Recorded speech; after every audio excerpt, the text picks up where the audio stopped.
मांगती है जिन्होंने बनाया वो फिर वापस वही रिपोर्ट दे के मारते हैं। मुझे उसका जवाब मिला कि जी हमें रिपोर्ट नीचे से, रिपोर्ट तो जिन्होंने बनाई वही देंगे। और यहाँ माफिया है, ये शाम को जहाँ ये आपके इलेक्शन का स्टाफ रहता है, एक ये बुरहान एक कुम्हार है उनका बंदा, वो उनके साथ रहता है क्योंकि यहाँ प्रांशुल गवर्नमेंट उनकी है, DCSP उनके सारी फैसिलिटीज़ वो प्रोवाइड करते हैं।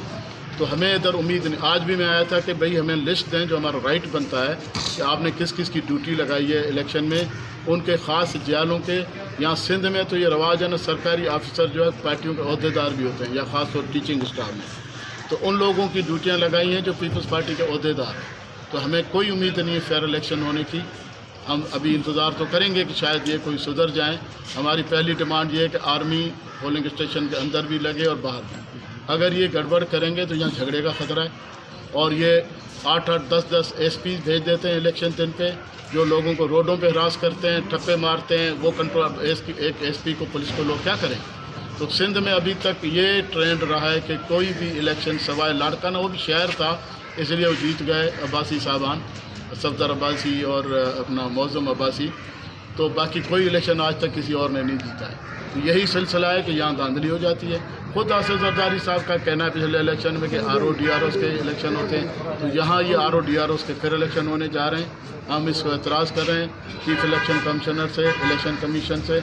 अभी मेरी बात हुई है सेक्रेटरी इलेक्शन कमीशन से भी, मैंने उनसे कहा है कि यहाँ जो है ना इलेक्शन हमें फेयर होता नज़र नहीं आ रहा, तो हम इनसे मुतालबा करते हैं।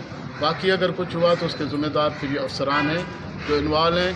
इलेक्शनों में बड़े बड़े पैसे चलते हैं, जो माफियाज़ हैं ख़रीदते हैं इलेक्शनों को, वहाँ पैसे चलते हैं। तो हमें अंदेशा है कि शायद पैसे चले हों और ऐसी कोई बात है जो हमारी बात सुनने के लिए तैयार है। हमारे 52 उमरकोट, मैं उसमें कैंडिडेट हूँ खुद।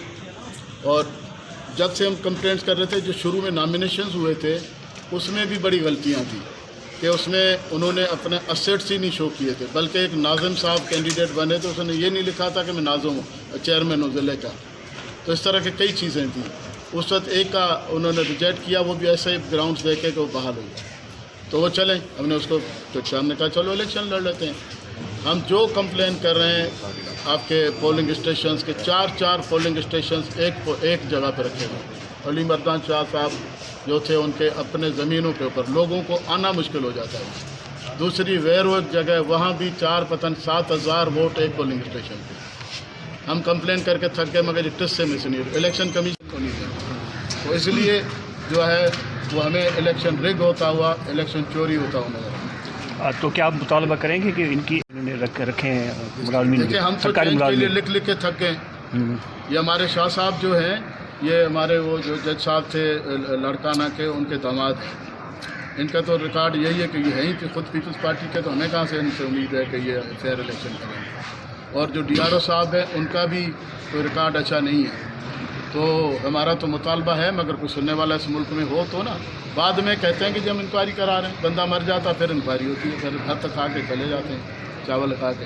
ये होता है इस मुल्क में, पहले नहीं सुना जाएगा। ये थैंक यू।